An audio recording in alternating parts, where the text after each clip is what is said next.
Namah Shivaya. Om Namah Shivaya. Arihant now told, O Daityas, listen to me carefully, the essence of entire Vedas and the Vedant. He said the entire universe is eternal.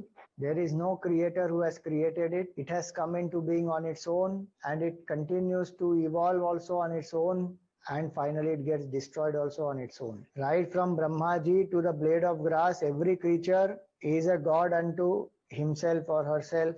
There is no other god, meaning each creature is a master of their own life. They can do what they want. There is no god, there is no creator. And he said Brahma, Vishnu, Mahesh, all these are just names of jivas. Just like my name is Arihant, your name is Tarakaksha, like that the jivas have name. One jiva is Brahma, one is Vishnu, one is Shiva. There is really speaking no god in this whole universe. He said there is no karma, there is no punya, papa. He said food, sleep, carnal pleasure and fear, that alone is common to all. By enjoying the food and water, etc., all the beings also derive same type of pleasure. There is no difference in the pleasure that different creatures enjoy. All the beings are fearful of death, including Brahma, Vishnu and Mahesh.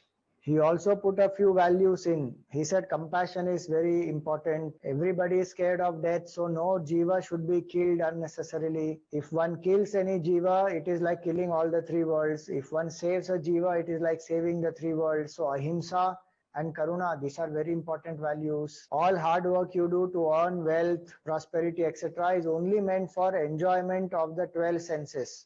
Meaning 5 senses of knowledge, 5 senses of action, mind and intellect. There is nothing else that you need to propitiate. No God, no devatas, no higher powers, nothing. It is your 12 senses which have to be propitiated. They are all your devatas. So whatever hard work you do, it is meant only to enjoy life. Heaven and hell for the beings exists on this earth itself. A peaceful mind is heaven and an agitated mind is hell. There is no other heaven and hell. There is no other life. There is no karma. All this, which is a part of the illusory dharma, is being taught by Arihant to the Daityas. He says, what is liberation? To live life with all sense enjoyments and die while enjoying the sense objects. That is called liberation. All the differences that we see based on the caste, based on the temperaments, etc., they all are false. Everybody is only equal. So there is no need to follow the varnashrama dharma. Anybody can do anything, whatever they feel like doing. And in this way, many things he said which are contrary to the Vedic dharma.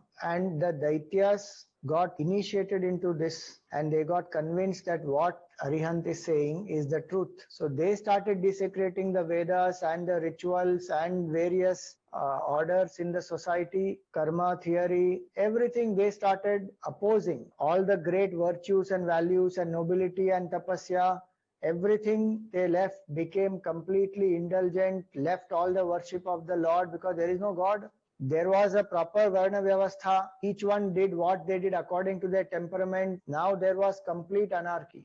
Arihant also told them that there is no use of taking bath. The body is anyway going to die at some point. It's a bundle of dirt and filth. So why do any snan kriya? Why keep the body clean? Why do any charity? Why do any types of religious activities? The spouses dropped commitment towards each other, promiscuous mixing started, and very soon the entire place, which was so pious, so beautiful, harmonious, became a place of indulgence, violence. Entire dharma was lost. Poverty entered those cities. Even the Tripurasuras, they stopped worshipping Lord Shiva. They started behaving very badly. Now all the devatas with Lord Vishnu and Lakshmi and Brahmaji and everyone went there to Kailash, and the Lord also arrived on his Nandi. He said he has understood the work that has been done to protect the devatas, and he himself would kill Tripurasuras. Now that Tripurasuras have become completely Nastic, they were torturing, troubling all the beings in the world, Lord Shiva said now is the time when they can be destroyed. Now to kill Tripurasuras, a special chariot had to be made. So Vishwakarma started making the chariot, and all the devatas and everybody were ready to help out and be a part of that chariot. So it is said that the chariot was made of the gold of all the 5 elements. The sun was the right wheel, the moon was the left wheel. The right wheel had 12 spokes and the left wheel had 16, because there are 12 Adityas and 16 Kalas of the moon. The left wheel is also decorated with various constellations. The 6 seasons are the rims of the wheel of the chariot. The Mandar mountain was the inner side of the chariot. Mahameru was the basic support, and Kesara mountain became the sharp sides. Samvatsara, or a year, happens to be its force. Uttarayan and Dakshinayan were the functions of the wheel and the axle. The Muhurtas constituted the bondage of the chariot, and the Kalas were the nails of the yoke. The heaven and salvation were the flags on the top of the chariot. 7 courses of the winds became the 7 steps of the chariot. Brahmaji was the charioteer. The gods were holding up the reins. Omkar served as the whip of Brahmaji. Saraswati in the form of the Vedas is the bell in the chariot. Vishnu became the arrow, and the tip of that arrow was Agni. The 4 Vedas became the 4 horses of the chariot. The remaining planets became their embellishments. In this way, a grand chariot was built for Lord Shiva. Lord Shiva mounted the chariot, and as he was about to take position and sit on the chariot, the entire chariot collapsed. It was once again revived because it was not able to bear the resplendence of Lord Shiva. But it was revived once again, and Brahmaji, with the power of his thought, he moved the chariot, and the chariot was moving fast towards the city of the Daityas. Mother Parvati was also accompanying Lord Shiva to destroy Tripurasura. A huge army also was following Lord Shiva. So various devatas, elephants, chariots, horses, lots of them, ghosts, goblins, everyone was there behind Lord Shiva for this great war. Though Lord Shiva alone is capable of destroying the entire universe, what to talk about just the Tripura? Then why did he need all these? That is only to give them a chance to purify themselves, and also to make everyone aware that of all the gods and devatas and everyone, Lord Shiva is the supreme. They all assembled. Lord Shiva took an aim, and he was waiting for the 3 cities to align. At that time, there was a Akashvani that you have not yet worshipped Lord Ganesha. For 100,000 years, Lord Shiva was waiting for them, the cities, to align, but it never happened because they had not worshipped Lord Ganesha. So Lord Shiva invokes Ganesha, and the worship of Lord Ganesha is done. And as soon as the worship was completed, all the 3 cities aligned. Everyone urged Lord Shiva that this is the right time, please shoot the arrow. Don't miss out on this time, because this will not come again for a very long period of time. So finally, Lord Shiva pulled the arrow and he released it. The arrow burnt the Daityas. All the cities were destroyed. All the inhabitants of those cities also got burnt because they had stopped worshipping Lord Shiva. But Tarakaksha, Kamalaksha and Vidyunmali, as they were dying, they fixed their mind on Lord Shiva alone, and his heart was filled with devotion to Lord Shiva. And he said to Lord Shiva that, "O Lord, today we had the opportunity to see you in this glorious form. When will you kill us again? When will we have this opportunity again?" He said, "This form is rare for even the devatas to see.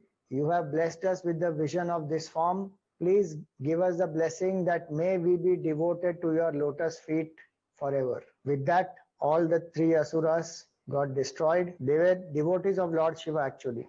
So it is said, after the destruction of Tripurasura, Bhagwan took the ashes and the Tripunda he did on his forehead. From then onwards, it is said that all the devotees of Shiva also apply the Tripunda, the 3 lines made with ash, which reminds us that Lord Tripurasura is the supreme. But Lord Shiva was in a very Ugra Rupa, and all the devatas and everybody present there were terrified looking at this form of Lord Shiva and Mother Parvati. Both were in Ugra Rupa. So Brahmaji, Vishnu Bhagwan, everyone sang the glory of Lord Shiva. Meanwhile, Mayadanav had escaped because he was not a part of the Daityas. He was called by gods to build these cities. He came, surrendered to Lord Shiva, sought the blessings, and Lord Shiva blessed him that no evil thoughts would arise in his mind. All those monks who were disciples of Arihant, they also came They also said that we created confusion. We have done a grave sin. What would be our repentance? Brahmaji and Vishnu said, you have done what you were told to do. Your sins are all forgiven. And they said that Lord Shiva always favors the gods and he has protected everyone who sought his refuge. You have done all this by the will of Lord Shiva alone. So you are forgiven. Don't worry. And they also return. Now blessing all the Devatas, Brahmaji, Vishnu Bhagwan, Lakshmi ji and everybody, Lord Shiva disappears from there. Now this is a story of Tripura Vadha. It is given in a lot of elaborate details in Shiv Puran. I have given you just a gist of it. Tripura, the three cities which are moving continuously, represent our waking, dream and deep sleep states. The Jiva is actually nothing but infinite consciousness, identifying with each of these three states. Identifying with waking state, the individual is called Vishwa. Identifying with the dream state, individual is called Taijasa. Identifying with the deep sleep state, that individual is called Prajna. These Vishwa, Taijas and Prajna are actually nothing but the infinite consciousness alone, but identified with one individual body and one state of consciousness. If the conditioning is removed, then one realizes there is only one infinite consciousness. So the alignment of these three is when the body, mind, intellect get aligned and one transcends attachment to the BMI, one transcends attachment to the waking, dream, deep sleep, one goes into the state of Samadhi. Lord Shiva is the Guru who gives us the knowledge, and the knowledge is represented by that arrow which Lord Shiva leaves to destroy the three cities. That arrow is Vishnu Bhagavan. Symbolically, when the seeker contemplates on the Mahavakya that the Guru has given to the disciple, then one detaches from the attachment to the BMI and one steadily contemplates on the self. Through that steady contemplation, one destroys identification. The avidya, kama and karma, they get destroyed. They are called the knots of the heart. So three bodies get aligned. One contemplates steadily, goes beyond the identity of Vishwa, Tejas, Prajna, and one says, I am pure consciousness, I am not Vishwa, Tejas, Prajna. And through that steady contemplation, one awakens to the reality. And the three, ignorance, selfish desire, and selfish actions, they get completely burnt away. That's the basic Vedantic symbolism of Tripura Vadha. The whole Leela is performed only to establish the glory of Lord Shiva, as well as to make us aware that even if we are righteous followers of Dharma, when we get exposed to Dussanga, our mind can get completely confused and we may even get distracted from the path. Like all the Daityas, they did lot of tapasya and they were living in righteousness, but when Arihant and his disciples came there, Naradji came there, the illusion that they created, all the Daityas swerved from Dharma. Then it became very easy to destroy them. Same way, we must have nishtha in our sadhana, in our dharma. There are so many forces even today who try to condemn our culture, condemn the deeper concepts of karma, of dharma, of values, of commitment, of selflessness, and they ultimately deny God and the supreme reality, promote just sense indulgence, promiscuous mixing, very short-term view of life. We should be careful, think properly, take the reference of the scriptures, have satsang with wise men, and then come to our conclusions. Not get carried away by any propaganda that is happening. So these are a few learnings. May Lord Tripuraantakaha bless us that we continue to remain on the path of Dharma. May we not get distracted or deviated by any illusory arguments that are brought up in front of us, and may we surrender to Lord Shiva, and with the grace of Lord Shiva, may we align our BMI, destroy our false identification, and realize our oneness with Lord Shiva.